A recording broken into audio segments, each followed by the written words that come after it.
ao nosso PedagoCast! Eu sou a Júlia e eu tô aqui com as minhas colegas, Gabriele. Oiê! E a Nath. E aí, galera? E nós somos acadêmicas do curso de Pedagogia do Centro Universitário da Serra Gaúcha, né? Vulgo FSG. E hoje a gente vai falar, então, nesse episódio um pouquinho sobre a educação à distância independente, né? Com o Charles Wedemeyer, que foi um dos fundadores, assim, foi quem inventou praticamente a educação à distância. Então, agora a Gabi vai contar pra gente, assim, um pouquinho mais quem foi esse cara.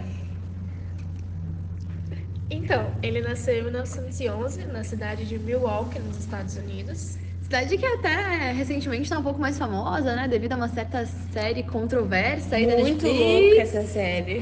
Fica aí o mistério qual é. E ele sempre gostou de aprender coisas por conta própria, ele foi considerado um autodidata, inclusive. Ele passava muito tempo durante a infância dele na biblioteca da cidade, estudando, trabalhando sobre os interesses dele, e ele teve muito apoio dos pais dele nisso, que acabou sendo muito importante no desenvolvimento dele. Não só no dele, né? Muito importante no geral. Todo mundo muito importante. Na vida adulta, ele acabou indo para a Universidade de Madison, onde ele se graduou em Ciências da Educação e em seguida fez um mestrado em inglês. Pois então, ele se identificou tanto com o mestrado em inglês que logo após disso ele começou a dar aulas de inglês para os jovens carentes. Ele também desenvolveu o interesse em formar um ensino democrático e acessível para todos. Ele usava até o rádio como ferramenta de ensino. E depois disso virou diretor de ensino por correspondência da universidade em que ele se formou. Então, seguindo o fio do que a Nath nos contou, então, depois que ele virou diretor, logo em seguida veio a Segunda Guerra Mundial, onde ele precisou atuar, né? E na Segunda Guerra, então, ele continuou seguindo esse caminho da educação, porque ele era instrutor naval. Então, após o fim da guerra, ele continuou trabalhando com as Forças Armadas, né? Enfim, onde ele ministrava cursos para homens e mulheres que prestaram serviços. E depois disso, ele precisou se mudar, enfim, para a Europa, porque ele foi um dos inventores também, né? Um dos fundadores da Fundação Ford de ensino por correspondência. Gabi, então segue aí pra gente um pouco mais o que ele fez depois. Bom, então ao longo da vida ele ficou conhecido por ser um defensor da aprendizagem independente sobre a questão da democratização do ensino, até pela questão do uso das novas tecnologias, que pra gente o rádio agora é muito comum, naquela época não era. Ele trabalha muito na questão dessa popularização dessas tecnologias e do ensino. Muitos projetos dele ficaram conhecidos por estudiosos com o passar dos anos. Inclusive, o mais conhecido é utilizado atualmente na Universidade Aberta do Reino Unido, na Europa. E ainda seguindo nessa linha da influência atual dele, a gente teve muito desse aprendizado independente durante a pandemia da Covid-19. Eu acho que todas nós, né, tivemos uma experiência assim bem presente por conta da pandemia, porque eu tô completando minha graduação agora e eu posso dizer que eu tive presencial mesmo só o meu primeiro e meu último semestre, né? Mas eu acho que assim a Nath tem uma experiência bem bacana com isso, porque tu começou a tua graduação, né, à distância. Pois é, eu comecei a minha graduação com o ensino EAD. Ele foi bem difícil para mim me adaptar, para mim entender como é que funcionava, para mim procurar.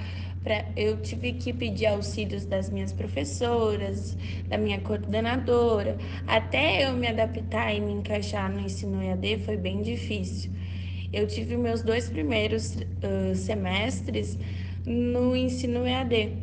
Logo após, eu entrei no presencial e são campos totalmente diferentes, cada um são diversos. São vivências muito diferentes, né? Porque, querendo ou não, tu começou logo depois que tu saiu da escola. Então a gente tá acostumado com um formato totalmente diferente. Sim. E a gente está acostumada com o contato de pessoas, né? E quando a gente tem contato direto com a tecnologia, às vezes a gente fica meio confuso e perdido. E, na verdade, seguindo essa linha, se a gente parar pra pensar, poxa, tu tinha todas as tuas tecnologias, né? Tu conseguia manter contato com as profs, enfim, né? Se tu precisasse de qualquer coisa, era só mandar aqui um WhatsApp e já era. Mas o Charles, ele teve que fazer, assim, toda uma questão de ensino por correspondência. Então, até chegar cartas, até chegar a mensagem do rádio, é um outro nível. Ele se esforçou muito, né, para que a gente pudesse ter essas vivências agora. Ele literalmente andou para que a gente pudesse correr. Pois então, já que eu falei um pouquinho sobre a minha experiência, agora eu vou passar para a Gabi. Fala aí, Gabi, um pouquinho para nós. Bom, apesar da gente ter se acostumado com a questão da comodidade de ter aula com o gato no colo, também teve muita questão Jantando de em ter casa. fazendo a janta na hora. Deitada na cama. Não dormindo, com certeza. A gente teve que trabalhar muito a questão da responsabilidade, essa educação independente trabalha muito essa questão. Autonomia, né? Autonomia, tudo isso. Não, essa parte aí foi... Eu tive que me cobrar, não sei você. Sim, né? A gente se cobra muito, porque como a gente fica no ambiente de casa, a gente é desleixado um pouco, mas a gente tem que prestar atenção na aula, a gente tem que procurar aprender também. É muito difícil no início desenvolver esse equilíbrio entre separar os teus espaços, teu espaço de lazer, teu espaço de aula, tudo isso junto no mesmo ambiente do nada, é bem complicado no início. A vivência, então, literalmente da educação independente, né? Como o nome já diz, a educação independente do Charles Wedemeyer foi vivida. Foram todas nós, então. Então foi isso. Esse foi o nosso assunto do podcast de hoje.